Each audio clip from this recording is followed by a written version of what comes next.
Hallelujah. ನಮ್ಮ ಕರ್ತನಾದ ಯೇಸು ಕ್ರಿಸ್ತನ ನಾಮದಲ್ಲಿ ನಿಮ್ಮೆಲ್ಲರಿಗೂ ಶುಭಗಳು. ಚೆನ್ನಾಗಿದ್ದೀರಾ? ನಿದ್ದೆಯಿಂದ ಎದ್ದಿದ್ದೀರಾ? ಕರ್ತನನ್ನು ಆರಾಧಿಸುವುದಕ್ಕಾಗಿ, ಆತನ ವಾಕ್ಯವನ್ನು ಧ್ಯಾನಿಸುವುದಕ್ಕಾಗಿ ಸಿದ್ಧರಾಗಿದ್ದೀರಾ? ಈಗಾಗಲೇ ನೀವು ಎದ್ದವರಾಗಿ ದೇವರಿಗೆ ಪ್ರಾರ್ಥನೆ ಮಾಡಿದ್ದೀರಿ ಎಂದು, ಆತನ ವಾಕ್ಯ ಧ್ಯಾನಿಸಿದ್ದೀರಿ ಎಂದು ನಾನು ನಂಬುತ್ತೇನೆ.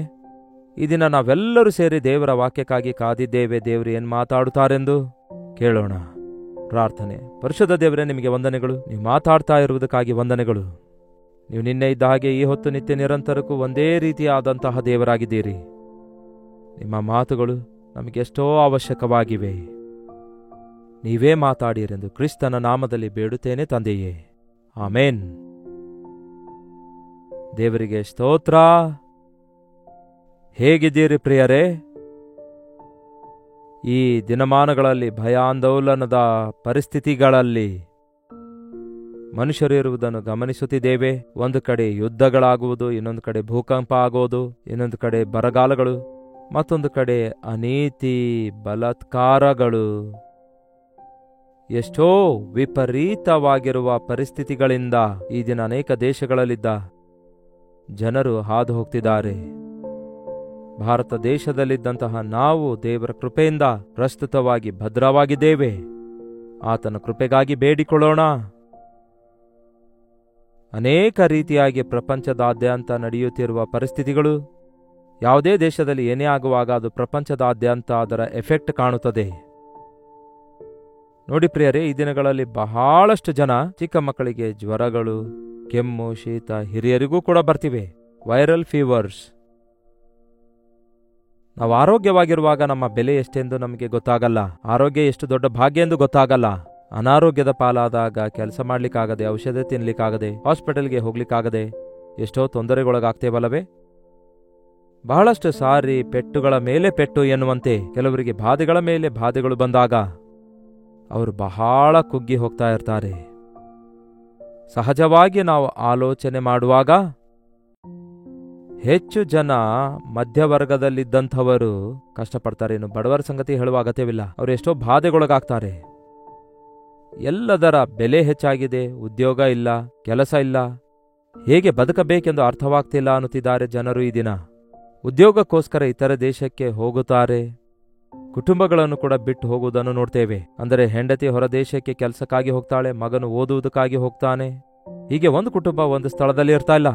ಇಷ್ಟೊಂದು ಕಷ್ಟಪಟ್ಟರು ಕೂಡ, ಇಷ್ಟೊಂದು ಓದಿದರೂ ಕೂಡ, ಇಷ್ಟೊಂದು ಸಾಲ ಮಾಡಿ ಪ್ರಯಾಸ ಪಟ್ಟರೂ ಕೂಡ ಕೊನೆಗೆ ಅದಕ್ಕೆ ತಕ್ಕಂತಹ, ಅಂದರೆ ಮಾಡಿದ ಸಾಲ ಕೂಡ ತೀರಿಸಲಾರದ ಸ್ಥಿತಿಯಲ್ಲಿ ಬಿದ್ದಿರುವುದನ್ನು ನಾವು ಕಾಣ್ತೇವೆ. ಅದಕ್ಕಾಗಿಯೇ ಪ್ರತಿ ಮನುಷ್ಯನೂ ಈ ದಿನ ಅಳುತ್ತಲೇ ಇದ್ದಾರೆ. ಕೆಲವರು ಬಹಿರಂಗವಾಗಿ ಅಳ್ತಾರೆ, ಇನ್ನು ಕೆಲವರು ಒಳಗೆ ಅಳ್ತಾರೆ. ಕೆಲವರು ಹೊರಗೆ ಹಾಕಿ ಗಟ್ಟಿಯಾಗಿ ಅಳ್ತಾರೆ, ಇನ್ನು ಕೆಲವರು ಮನಸ್ಸಲ್ಲಿ ಇಟ್ಕೊಂಡು ಕೊರಗುತ್ತಾ ಇರುತ್ತಾರೆ. ನಿಮಗೊಂದು ವಿಷಯ ಗೊತ್ತಾ? ನಮ್ಮ ಕಣ್ಣೀರನ್ನು ನೋಡುವ ದೇವರಿದ್ದಾರೆ. ನಮ್ಮ ಹೃದಯ ಸ್ಥಿತಿ ಅರಿತುಕೊಳ್ಳುವ ದೇವರಿದ್ದಾರೆ. ನಮ್ಮ ನರಳಾಟ ಕೇಳುವ ದೇವರಿದ್ದಾರೆ. ನಮ್ಮ ನಿಟ್ಟುಸಿರು ನೋಡುವ ದೇವರಿದ್ದಾರೆ. ನಮ್ಮನ್ನು ಬಿಡಿಸುವುದಕ್ಕಾಗಿ ಶಕ್ತಿಯುಳ್ಳ ಆತನು ನಮ್ಮ ಕರ್ತನಾದ ಯೇಸು ಆಗಿದ್ದಾರೆ ಎಂಬುದು ನಂಬುವವರು ಧನ್ಯರು ಪ್ರಿಯರೇ. ನಂಬುವವರಿಗೆ ಬಿಡುಗಡೆ ದೊರಕುತ್ತದೆ. ನೀವು ಬೈಬಲ್ ಓದ್ ನೋಡಿರಿ, ನಿಮಗೆ ಎಷ್ಟು ಆದರಣೆ ದೊರಕುತ್ತದೆ ಎಂದು ನಿಮಗೆ ಅರ್ಥವಾಗ್ತದೆ. ಎಂತಹ ಆದರಣೆಯಿಂದ ಕೂಡಿದ ಮಾತುಗಳು ಇದರಲ್ಲಿವೆ ಎಂದು ನೀವು ತಿಳಿದುಕೊಳ್ತೀರಿ. ಒಂದು ಸಾರಿ ಯೆರೆಮೀಯನ ಪುಸ್ತಕ 31ನೇ ಅಧ್ಯಾಯ 16ನೇ ವಚನ ಓದುತ್ತಿದ್ದೇನೆ ಕೇಳ್ರಿ. ಯೆರೆಮೀಯನ ಪುಸ್ತಕ 31:16.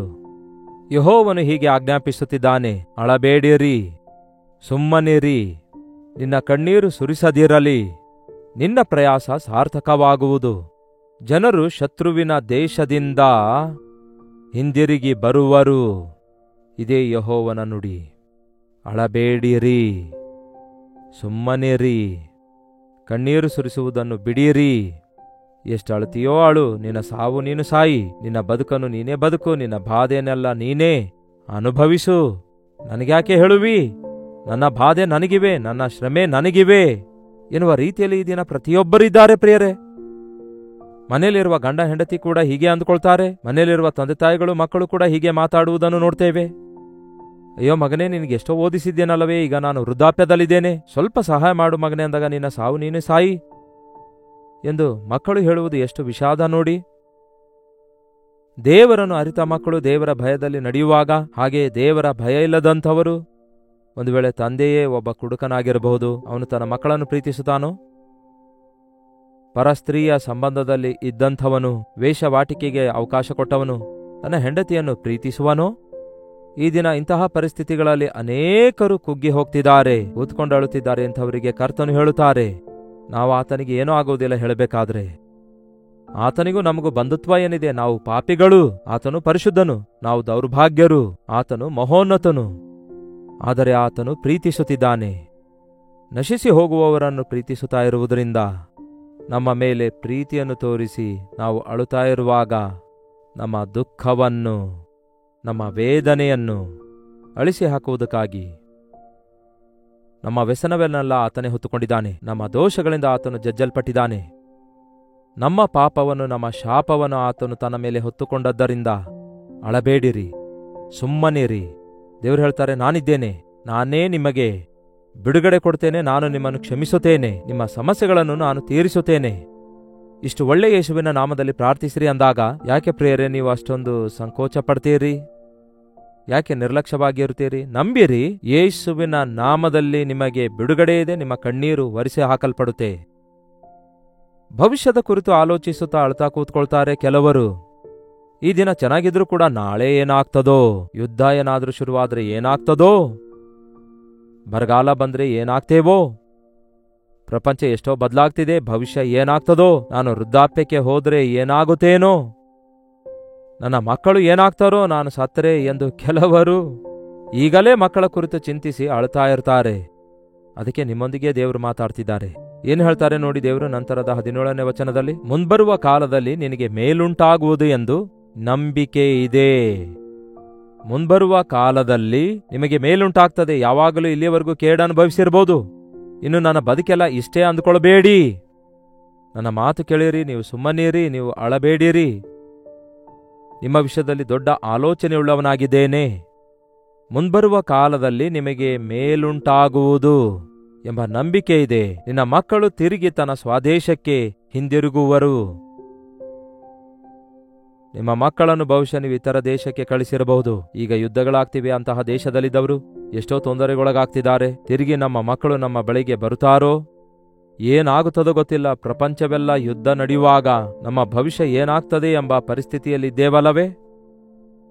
ಇದು ನಿಲ್ಲುವಂತೆ ಕಾಣಿಸುತ್ತಲೇ ಇಲ್ಲ.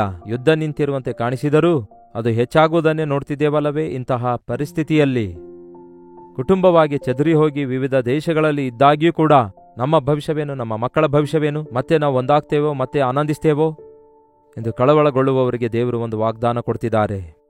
ಮುಂಬರುವ ಕಾಲದಲ್ಲಿ ನಿಮಗೆ ಮೇಲುಂಟಾಗುವುದು. ನಿಮಗೆ ಅಪಾಯ ಬರುವುದಿಲ್ಲವೆಂದು ಹೇಳುವುದಿಲ್ಲ, ಆದರೆ ನಿಮ್ಮ ಅಪಾಯದಲ್ಲಿ ನಾನು ನಿಮ್ಮನ್ನು ಕಾಪಾಡುತ್ತೇನೆ. ಐ ಆಮ್ ದ ಶೀಲ್ಡ್, ನಾನೇ ನಿಮಗೆ ಖೇಡ್ಯವಾಗಿದ್ದೇನೆ, ಕವಚವಾಗಿದ್ದೇನೆ, ನಿಮ್ಮ ದುರ್ಗವಾಗಿದ್ದೇನೆ. ಸೈತಾನನು ಎಸೆಯುವ ಬಾಣಗಳು ನಿಮಗೆ ತಗಲದಂತೆ ನನ್ನ ದುರ್ಗದಲ್ಲಿ ನನ್ನ ರೆಕ್ಕೆ ಕೆಳಗೆ ಅಡಗಿಕೊಳ್ಳಿರಿ, ನನ್ನ ಕವಚದ ಅಡಿಯಲ್ಲಿರಿ. ಬುಲೆಟ್ ಪ್ರೂಫ್ ಹಾಕಿಕೊಂಡವನನ್ನು ನೋಡ್ರಿ. ಗುಂಡೇಟ್ ಅಂದ್ರೆ ಭಯವಿಲ್ಲ, ಯಾಕೆಂದ್ರೆ ಇಟ್ ವೋಂಟ್ ಗೋ ಥ್ರೂ. ದೇವರ ಕಾವಲು ನಮಗಿರುವಾಗ ಸೈತಾನನು ಎಸೆಯುವ ಬಾಣಗಳು ನಮ್ಮನ್ನು ಮುಟ್ಟಲ್ಲ, ನಮ್ಮ ಮಕ್ಕಳನ್ನು ಮುಟ್ಟಲ್ಲ. ಅದಕ್ಕೆ ನಂಬಿಕೆಯಿಂದ ಪ್ರಾರ್ಥಿಸಿರಿ. ದೇವರು ಕೊಟ್ಟಿರುವ ವಾಗ್ದಾನಗಳನ್ನು ನಂಬಿರಿ, ದೇವರ ವಾಕ್ಯವನ್ನು ಓದಿರಿ. ನಿಮಗೆ ಆದರಣೆ ಉಂಟಾಗ್ತದೆ, ನಿಮಗೆ ನಂಬಿಕೆ ಉಂಟಾಗ್ತದೆ. ಇನ್ನೊಂದು ವಚನ ನೋಡುವುದಾದರೆ, ಇವೆಲ್ಲ ಕರ್ತನು ನಮಗೆ ಕೊಡುವ ವಾಗ್ದಾನಗಳಾಗಿವೆ, ಇವುಗಳನ್ನು ಸ್ವಾಧೀನ ಮಾಡಿಕೊಳ್ಬೇಕು. ಯೆಶಾಯನ ಪುಸ್ತಕ 51ನೇ ಅಧ್ಯಾಯ 11ನೇ ವಚನ, ವಿಮೋಚಿಸಿದವರು ಹಿಂದಿರುಗಿ ಶಾಶ್ವತ ಸಂತೋಷವೆಂಬ ಉತ್ಸಾಹ ಧ್ವನಿಯೊಡನೆ ಚೀಯೋನಿಗೆ ಸೇರುವರು. ಹರ್ಷಾನಂದಗಳನ್ನು ಅವರು ಅನುಭವಿಸುವರು, ಅವರು ಸಂತೋಷಭರಿತರಾಗುವರು. ದುಃಖವಾಗಲಿ ನಿಟ್ಟುಸಿರಾಗಲಿ ತೊಲಗಿ ಹೋಗುವವು. ನಾನೇ ನಿಮ್ಮನ್ನು ಸಂತೈಸುವಾತನು. ಹಾಲೆಲೂಯ. ನಮ್ಮನ್ನು ಸಂತೈಸುವ ಕರ್ತನಿದ್ದಾರೆ. ಮನುಷ್ಯರು ನಮ್ಮನ್ನು ಸಂತೈಸುವುದಿಲ್ಲ. ಮನುಷ್ಯರು ಸಂತೈಸಬೇಕು ಅಂದುಕೊಂಡ್ರೂ ಕೂಡ ಅದು ಅವರಿಂದ ಆಗಲ್ಲ. ಸಂತೈಸುವುದಕ್ಕಾಗಿ ಬಂದು ಅಳಿಸುವವರಾಗಿಯೇ ಉಳ್ಕೊಳ್ಳುತ್ತಾರೆ. ಆದರೆ ದೇವರು ಹೇಳ್ತಾರೆ, ನಾನೇ ನಿಮ್ಮನ್ನು ಸಂತೈಸುತ್ತೇನೆ. ಮೃತ್ಯು ಮನುಷ್ಯನಿಗೆ ಹುಲ್ಲಿನ ಗತಿಗೆ ಬರುವ ನರಜನ್ಮದವನಿಗೆ ಯಾಕೆ ಭಯಪಡುತ್ತೀ? ಅಯ್ಯೋ, ಅಷ್ಟಕ್ಕೂ ಮನುಷ್ಯರಿಗೆ ನಾವು ಯಾಕೆ ಭಯಪಡಬೇಕು ಹೇಳಿ? ಮನುಷ್ಯರನ್ನು ನಾವು ಯಾಕೆ ಲಕ್ಷಿಸಬೇಕು ಹೇಳಿ? ಏನಂತೆ? ಕ್ಷಣ ಮಾತ್ರ ಇರುವಂಥವರಾಗಿದ್ದಾರೆ ಅವರು. ಇನ್ನೊಂದು ಮಾತು ಕೂಡ ಅಲ್ಲಿದೆ ನೋಡಿರಿ, ಮೃತ್ಯು ಮನುಷ್ಯರಿಗೆ, ಕ್ಷಣ ಮಾತ್ರ ಇರುವ ಮನುಷ್ಯರಿಗೆ ನೀವು ಯಾಕೆ ಭಯಪಡ್ತೀರಿ? ನಿಮ್ಮನ್ನು ಸೃಷ್ಟಿಸಿರುವ ಸೃಷ್ಟಿಕರ್ತನಿಗೆ ನೀವು ಭಯಪಡಿರಿ. ನಾಶ ಮಾಡಬೇಕೆಂದು ಬಾಣವನ್ನು ಹೊಡೆಯುವ ಹಿಂಸಕನ ಕ್ರೋಧಕ್ಕೆ ದಿನವೆಲ್ಲ ಎಡಬಿಡದೆ ಅಂಜುತ್ತೀಯಾ? ಆ ಹಿಂಸಕನ ಕ್ರೋಧವು ಎಲ್ಲಿ ತಾನೇ ಇದೆ? ಭೂಲೋಕವನ್ನು ಸ್ಥಾಪಿಸಿದ ನಿನ್ನ ಸೃಷ್ಟಿಕರ್ತನಾದ ಯೆಹೋವನನ್ನು ಮರೆತು ಬಿಟ್ಟೀಯಾ? ಬಾಧೆ ಪಡಿಸುವವನಿಗೆ ನೀನು ಭಯಪಟ್ಟು ನಿನ್ನ ಸೃಷ್ಟಿಕರ್ತನನ್ನು ಮರೆಯಬಾರದು.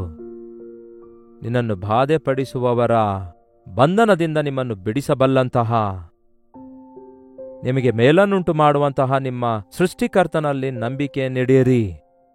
ಹೌದು ಪ್ರಿಯರೇ, ಈ ಅಂತ್ಯಕಾಲದಲ್ಲಿ ಕರ್ತನ ಬರೋಣದ ಗುರುತುಗಳೆಲ್ಲ ನೆರವೇರುತ್ತಿವೆ ಎಂದು ನಮಗೆ ಗೊತ್ತಾಗ್ತಿದೆ. ಇಂತಹ ಪರಿಸ್ಥಿತಿಯಲ್ಲಿ ಬೈಬಲ್ನಲ್ಲಿ ನಮಗೋಸ್ಕರ ಇರುವ ವಾಗ್ದಾನಗಳನ್ನು ಸ್ವಾಧೀನ ಮಾಡಿಕೊಳ್ಳೋಣ. ದೇವರ ವಾಗ್ದಾನಗಳ ಪ್ರಕಾರ ದೇವರು ನಮ್ಮ ಜೊತೆ ಇದ್ದು ಬರ್ತೇನೆಂಬುದಾಗಿ ಹೇಳ್ತಾರೆ ನೋಡಿ. ಜಕರಿಯ ಪುಸ್ತಕ 8ನೇ ಅಧ್ಯಾಯ, ಇದರಲ್ಲಿ ಒಂದು ವಚನ ನೋಡೋಣ ಬನ್ನಿ. 4ನೇ ವಚನ ಹೇಳುವುದೇನೆಂದ್ರೆ, ಸೇನಾಧೀಶ್ವರ ಯೆಹೋವನು ಇಂತೆನ್ನುತ್ತಾನೆ, ಇನ್ನು ಮುಂದೆ ಯೆರೂಸಲೇಮಿನ ಚೌಕಗಳಲ್ಲಿ ಮುದುಕಿಯರು ಕುಡ್ರುವರು. ಅತಿ ವೃದ್ಧಾಪ್ಯದ ನಿಮಿತ್ತ ಪ್ರತಿಯೊಬ್ಬ ಮುದುಕನ ಕೈಯಲ್ಲಿ ಉರುಲು ಗೋಲಿರುವುದು. ಆ ಪಟ್ಟಣದ ಚೌಕಗಳಲ್ಲಿ ಆಟ ಆಡುವ ಬಾಲಕ ಬಾಲಕಿಯರು ತುಂಬಿಕೊಂಡಿರುವರು. ಸೇನಾಧೀಶ್ವರ ಯೆಹೋವನು ಇಂತೆನ್ನುತ್ತಾನೆ, ಆ ಕಾಲದ ಸ್ಥಿತಿಯು ಈ ಜನವಿಶೇಷದವರ ದೃಷ್ಟಿಗೆ ಆಶ್ಚರ್ಯವಾದರೂ ನನ್ನ ದೃಷ್ಟಿಗೆ ಅತ್ಯಾಶ್ಚರ್ಯವೋ. ಈ ದಿನ ಯೆರೂಸಲೇಮಿನ ಬೀದಿಗಳು ಹೇಗಿವೆ ಎಂದು ನಾವು ಗತಕಾಲದ ಯುದ್ಧ ದಿನಗಳಿಂದ ನೋಡಬಹುದು. ಎಷ್ಟು ಭಯಂಕರವಾದ ರಕ್ತಪಾತವಾಗಿ ಮಾರ್ಪಡುವ ಸ್ಥಳಗಳನ್ನು, ವಿಷಯಗಳನ್ನು ನಾವು ನೋಡ್ತಿದ್ದೇವಲ್ಲವೇ? ಇನ್ನು ಇಸ್ರಾಯೇಲ್ ದೇಶವನ್ನು ಭೂಪಟದಲ್ಲೇ ಇಲ್ಲದಂತೆ ಮಾಡುತ್ತೇನೆ ಎಂದು ಪ್ರತಿಜ್ಞೆ ಮಾಡಿದವರನ್ನು ನೋಡುವಾಗ, ಯಾರು ಪ್ರಿಯರೇ ಈ ಮನುಷ್ಯರು, ಈ ನರಜನ್ಮದವರು? ಸತ್ತು ಹೋಗುವ ಮನುಷ್ಯರ ಕೈಯಲ್ಲಿದೆಯೋ ಈ ಲೋಕ? ಇಲ್ಲವೇ ಸೃಷ್ಟಿಕರ್ತನಾದ ದೇವರ ಕೈಯಲ್ಲಿದೆಯೋ ಈ ಸಮಸ್ತವು? ಇಗೋ, ನಾನೇ ನಿಮ್ಮ ಸಂಗಡ ಇರುತ್ತೇನೆ. ನೀವು ಯಾವ ಬೀದಿಯಲ್ಲಿ ಕಣ್ಣೀರಿಟ್ಟಿದ್ದೀರೋ, ಯಾವ ಬೀದಿಯಲ್ಲಿ ಬಾಧೆ ಪಟ್ಟಿದ್ದೀರೋ, ಯಾವ ಬೀದಿಯಲ್ಲಿ ಅವಮಾನಕ್ಕೊಳಗಾಗಿದ್ದೀರೋ, ಆ ಬೀದಿಗಳಲ್ಲಿ ನೀವು ಚೆನ್ನಾಗಿ ಆನಂದ ಗೀತೆಗಳನ್ನು ಹಾಡುವ ಹಾಗೆ ನೀವು ನಿಮ್ಮ ಮಕ್ಕಳೊಂದಿಗೆ ಆನಂದಿಸುವಂತೆ ನಾನು ಮಾಡ್ತೇನೆ ಅನ್ನುತ್ತಾರೆ ದೇವರು. ಮೂಡಣ ದೇಶದಿಂದಲೂ ಪಡೋಣ ದೇಶದಿಂದಲೂ ನನ್ನ ಜನರನ್ನು ಬರಮಾಡಿ ಅವರನ್ನು ರಕ್ಷಿಸಿ ಯೆರೂಸಲೇಮಿನಲ್ಲಿ ನಿವಾಸಿಸುವಂತೆ ಮಾಡಿ ಅವರನ್ನು ನನ್ನ ಪ್ರಜೆಯನ್ನಾಗಿ ಮಾಡಿಕೊಳ್ಳುವೆನು, ನಾನು ಅವರಿಗೆ ದೇವರಾಗಿರುವೆನು ಎಂದು ಹೇಳುತ್ತಾರೆ.